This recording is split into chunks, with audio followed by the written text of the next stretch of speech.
নমস্কার বন্ধুরা, কেমন আছেন সবাই? চলে এলাম সন্ধ্যের একটু টুকটাক টিফিন বানাবো বলে, বা রাত্রিতেও খাওয়া যেতে পারে। এটা সন্ধেবেলা যে খাওয়া যাবে, তার মানে বানাবো চিকেন কিমা পরোটা র্যাপ।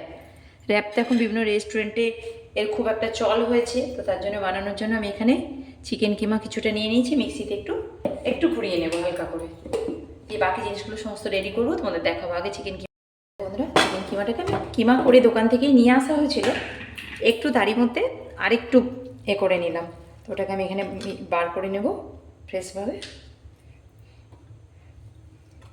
বা চপারেও এটা করে নেওয়া যায় একটু ভালো করে হাত দিয়ে। আমি একটুখানি মিক্সিতে ঘুরিয়ে নিলাম, আর কোনো চাপ নেই এটা। দিয়ে এর মধ্যে এবারে আদা রসুন বাটা আমি একটু একটু দিয়ে দেবো, এগুলো দিয়ে মাখবো।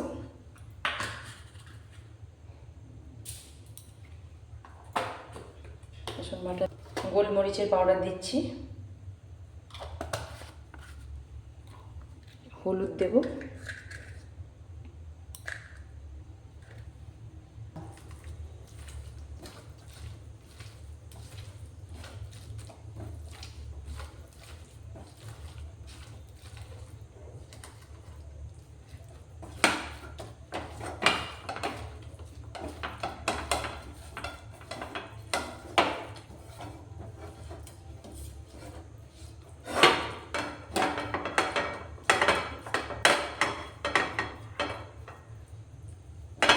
তো এখন বন্ধুরা চিকেনটাকে আমি এইভাবে পুরো রেডি করে একদম রেডি করে রাখলাম, পাশে রাখলাম।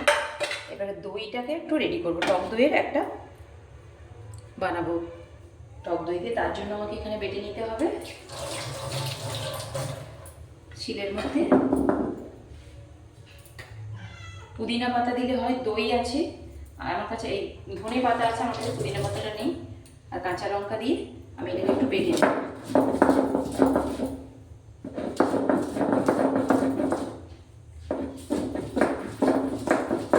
এটা পাতাটা পুদিনা পাতা, বা পুদিনা পাতা হলে মিন্ট ফ্লেভারটা আসে, ওটা ভালো লাগে বেশি। ধনে পাতাটা দেওয়া যায়, আপনাদের পছন্দ অনুযায়ী দেবেন, যেটা থাকবে সেটা। আমি ধনে পাতা আর একটা কাঁচা লঙ্কা বেটে নিলাম মিহি করে।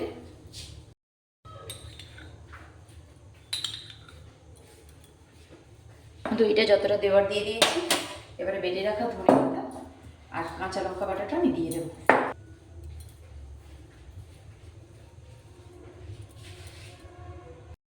এবার এর মধ্যে আমি বিট লবণটা ব্যবহার করছি, নর্মাল নুনটা দিচ্ছি না। এটা দিয়ে এটাকে ভালো করে মিশিয়ে নেব আমি।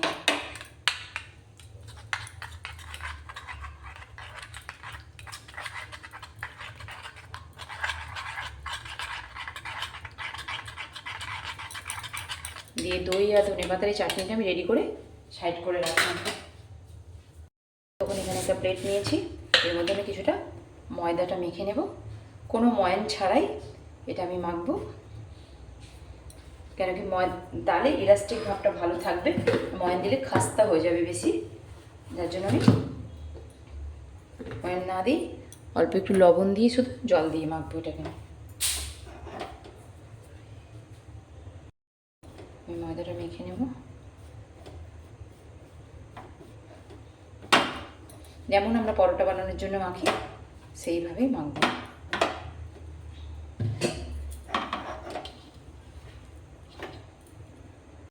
ময়দার একটা এরকমভাবে ডো বানিয়ে এখন সাইড করে রাখলাম। তার মধ্যে এই ডো থেকে আমি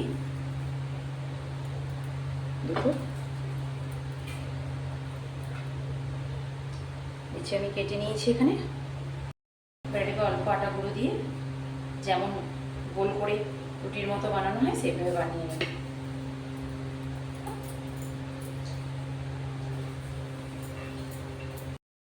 দেখো এইভাবে গোল করে পরোটাটা বানিয়ে নিয়েছি, আর একটা তৈরি করে নেব।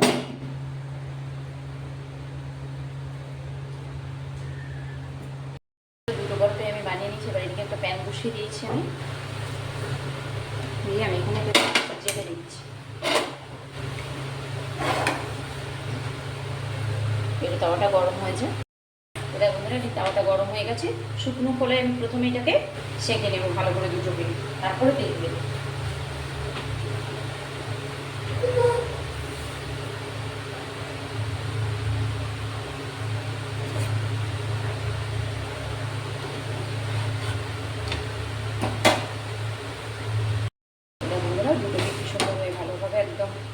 ফুলে ফুলে উঠছে,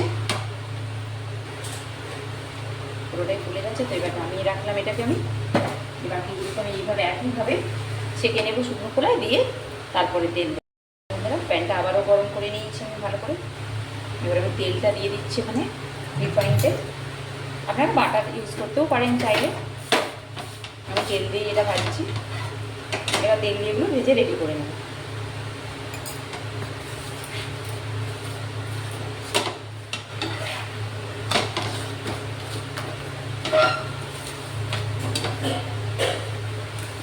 এটা কোনো ময়াম দেওয়া নেই বলে এটা খাস্তা হয়নি, বেশ একটা ইলাস্টিক ভাব আছে এর মধ্যে।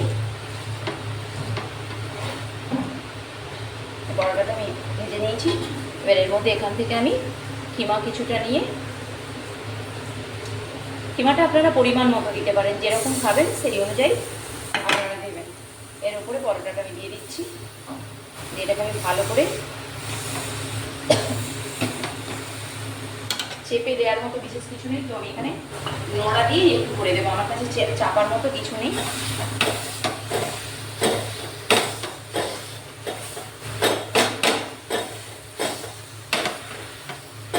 এটা দিয়ে চেপে চেপে আমি ভালো করে চালিয়ে দিলাম এটাকে। বন্ধুরা এটাকে আমি এবারে আস্তে আস্তে এক পিঠটা ভালোভাবে ভাজা হয়ে গেলে আমি ওটাতে একটু সময় দিয়ে এটা এই পিঠটাকে ভাজতে হবে। যে স্যালাডটা একটা বানিয়ে নেওয়া, সেটা আমি কুচি করে রাখা পেঁয়াজটা দিয়ে দিচ্ছি।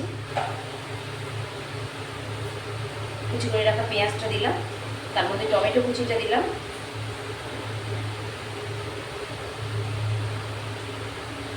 টমেটো কুচি, পেঁয়াজ কুচি এগুলো দিলাম, আর একটু কাঁচা লঙ্কা কুচি, কাঁচা লঙ্কা কুচি করে নিচ্ছি একটু। ঝালটা আপনারা যেরকমভাবে চাইলে কাঁচা লঙ্কাটা স্কিপ করে দিতে পারেন, কারণ কিমার মধ্যে কাঁচা লঙ্কা দেওয়া আছে, আপনারা চাইলে নাও দিতে পারেন। দিয়ে এখান থেকে বিট লবণ দিয়ে দেবো আমি, পরিমাণ মতো লবণটা দিয়ে দিলাম। এটা বিট লবণই ব্যবহার করছি। আর দেবো লেবুর রস। দইটা যদি খুব বেশি টক হয় তাহলে লেবুর রসটা পরিমাণ বুঝে দেবেন। এটাকে ভালো করে মেখে আমি এখানে রেডি করে রাখলাম। এই ফিলিংটা আমি ওর মধ্যে দেবো। চাইলে এটা আপনারা স্কিপ করতে পারেন, কিন্তু এটা দিলে র্যাপটা দারুণ টেস্ট আসে একটা। তো দেখুন এবার আমি এটা উল্টে দিচ্ছি। ওর উপরে আমি চিজটা দিয়ে দেবো। আমার কাছে কিউব চিজটা নেই, এই ধরনের চিজটা আছে, তো আমি এটা এর উপরে দিয়ে দিলাম। ওরা ধীরে ধীরে মেল্ট হয়ে যাবে সুন্দরভাবে, তাপে ওটা মেল্ট হয়ে যাবে। চিজটা কত সুন্দর মেল্ট হয়ে গেছে। এবার এটাকে আমি পরোটাটাকে আমি এর মধ্যে তুলে নেব। এর মধ্যে আমি এই স্যালাডটা দিয়ে দিলাম। স্যালাডটা দেওয়ার পরে উপর থেকে এই দইয়ের সসটা যে বানিয়ে রেখেছিলাম আমি দিয়ে দিলাম। দিয়ে এই হয়ে গেল চিকেন কিমা পরোটা র্যাপ। তো দারুণ এটা খেতে হয় এবং দেখতেও হয়। বন্ধুরা তোমরা অবশ্যই একবার বানিয়ে এটা বাড়িতে খেয়ে দেখো। আমি বানিয়ে নিচ্ছি, এটাও চিকেনটা কিমাটা দিয়ে আমি রেডি করে নিয়েছি। ওর উপর থেকে চিজটা আমি দিয়ে দিচ্ছি, ওটা ধীরে ধীরে মেল্ট হয়ে যাবে ওর মধ্যে। বন্ধুরা এটাও চিজটা সুন্দরভাবে মেল্ট হয়ে গেছে, এটাকে আমি এখানে তুলে নিচ্ছি। এর ভিতরে ফিলিংটা আমি অল্প করে দিয়ে দিচ্ছি, এর মধ্যে দইয়ের সসটাও দিয়ে দিচ্ছি।